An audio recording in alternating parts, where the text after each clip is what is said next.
मेरा सौतेला पिता मेरे साथ 3 साल से बलात्कार करता था। मेरी माँ उसमें सहयोग करती थी।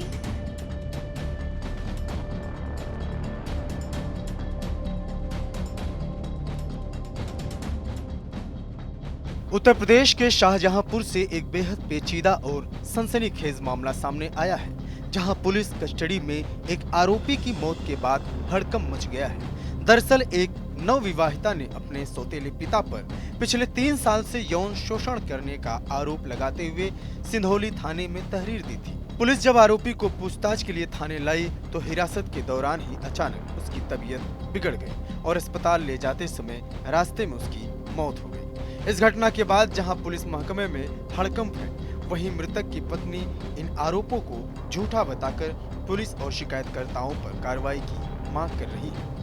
युवती ने अपने सौतेले पिता प्रदीप पर पिछले 3 साल से डरा धमकाकर दुष्कर्म करने का आरोप लगाया था। पीड़िता का आरोप है कि उसकी मां की सहमति से उसका सौतेला पिता यह घिनौनी करतूत कर रहा था। इसी साल अप्रैल में युवती की शादी होने के बाद भी आरोपी ने उसका पीछा नहीं छोड़ा।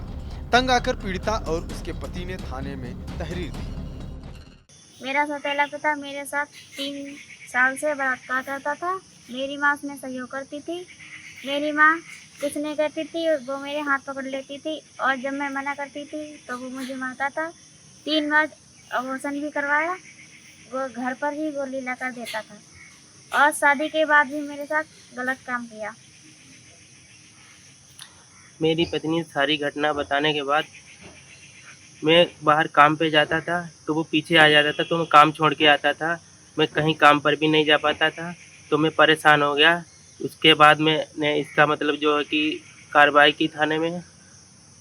आपकी शादी को कितना समय हो गया है? 2 महीने। 2 महीने। तो आप शादी से 3 साल पहले तक वो गलत काम किया है। तो हाँ। आपने कभी 3 साल के बीच में किसी को बताया नहीं इस बारे में? नहीं, वो मुझे घर से बाहर नहीं निकलने देता था। मेरी पढ़ाई बंद कर दी थी। तो अपने घर पे भी नहीं किसी को बताया? किसी और को भी किसी को कुछ नहीं बताया? नहीं, मेरी माँ को पता था तो मैं किसको बताती।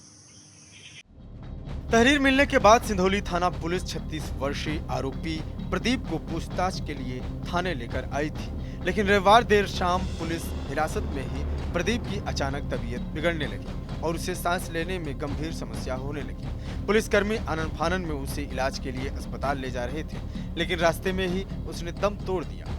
कस्टडी में हुई इस मौत की खबर से जहां पुलिस महकमा स्तब्ध है, वहीं मृतक प्रदीप की पत्नी का रो रो कर बुरा हाल है। पत्नी का दावा है कि उसकी बेटी द्वारा लगाए गए सभी आरोप पूरी तरह निराधार हैं।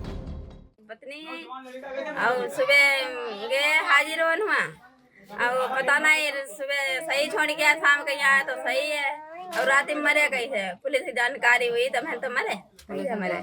हाँ, अब हमारी जिनने हमें रिपोर्ट करी रहा उनके खिलाफ सबकी कार्रवाई चाहिए है। पूरा बच्चा जाए सब पूरा घर को, और कुछ होना चाहिए हमें। सबकी जेल चाहिए, जिनने करवाई उनकी और जिनने करी उनकी, सब लोगों ने। हिरासत में मौत यानी कस्टोडियल डेथ के इस संवेदनशील मामले को देखते हुए शाहजहांपुर की पुलिस कप्तान सौरभ दीक्षित ने तुरंत उच्च स्तरीय जांच के आदेश दे दिए हैं। पूरे मामले की जांच राष्ट्रीय मानवाधिकार आयोग NHRC के नियमों के तहत की जा रही है। वहीं पुलिस इस बात की भी जांच कर रही है कि जब पीड़िता नाबालिग थी तो अप्रैल महीने में उसकी शादी कैसे करा दी गई। पुलिस ने शव का पंचनामा भरकर पोस्टमार्टम के लिए भेज दिया है ताकि मौत की असली वजह सामने आ सके।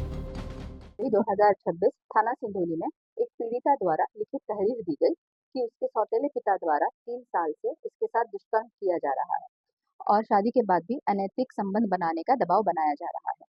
शिकायती प्रार्थना पत्र को अधिकारियों द्वारा जांच किया जा रहा था। उसी दौरान अभियुक्त प्रदीप को पूछताछ हेतु थाने में बुलाया गया। रात करीब 1:30 बजे अभियुक्त की तबीयत अचानक से खराब हो गई और उसे CSC इलाज के लिए ले जाया गया। प्राथमिक उपचार के बाद उसे डिस्ट्रिक्ट हॉस्पिटल भेजा गया, जहां उसे मृत घोषित कर दिया गया।